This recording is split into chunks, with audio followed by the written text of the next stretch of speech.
നിൽക്കുന്നത് മണലി എന്ന സ്ഥലത്താണ്. പാലക്കാട് ജില്ലയിലാണ് ഈ മണലി എന്ന് സ്ഥിതി ചെയ്യുന്നത്. ഇവിടെയുള്ള പ്രത്യേകത മലമ്പുഴ ഡാമിൽ നിന്നും വരുന്ന വെള്ളമാണ് ഈ കാണുന്നത്. ഇത് കുറേ ദൂരേക്ക് ഒഴുകി പോകുന്നുണ്ട്. വേനൽക്കാണ് ഈ ഡാം തുറന്നു വിടുന്നത്. വളരെയധികം നല്ല വലിയ മത്സ്യങ്ങൾ ഉണ്ട്. അതേപോലെ ഇനി ഡാമിൽ നിൽക്കാൻ കഴിയുന്നില്ല, ഭയങ്കര അടിയൊഴുക്ക് ശക്തമാണ്. ഈ കാണുന്നതൊക്കെ വീടുകളാണ്, നമ്മുടെ പുറമ്പക്കലുള്ള വീടുകളാണ്. നമുക്ക് ഈ ഏട്ടനോട് തന്നെ ഇവിടുത്തെ വിശേഷങ്ങൾ ചോദിക്കാം. ഏട്ടാ, എന്തൊക്കെയാണ് ഇവിടുത്തെ വിശേഷങ്ങൾ?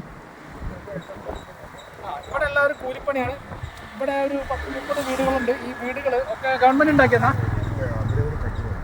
അവരവർ കെട്ടിയതാണ്. ഇത് പുറമ്പോക്കിലാണ്, മണലി എന്ന സ്ഥലത്താണ് ഇത്. പിന്നെ ഇപ്പോൾ ഇവിടുത്തെ നിയുക്ത MLA രാഹുൽ മാങ്കൂട്ടത്തിലാണ്. അതുകൊണ്ട് ഇവിടെയുള്ള കാഴ്ചകൾ വളരെയധികം മനോഹരമാണ്. നല്ല കാലാവസ്ഥയാണ്, തണുപ്പാണ്, ഇളം കാറ്റ് എപ്പോഴും ആഞ്ഞു വീശുന്നു. ഈ ഡാമിലെ വെള്ളം തന്നെ വളരെ കറുപ്പാണ്. ഈ മഴക്കാലത്ത് ഈ വെള്ളം, ഡാമിലെ വെള്ളം തുറന്നു വിടുന്നില്ല. അതുകൊണ്ട് തന്നെ ഇവിടെ ഈ ഡാം കാലിയാണ്. അതുകൊണ്ട് തന്നെ എവിടെ വരെ എത്തും ഈ വെള്ളം? വടക്കഞ്ചേരി, ആലത്തൂർ വരെ എത്തും.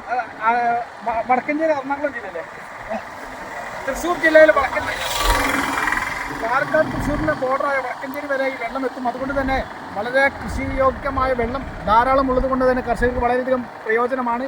ഇതാണ് ഈ മണലിലുള്ള അവസ്ഥ. Okay, thank you.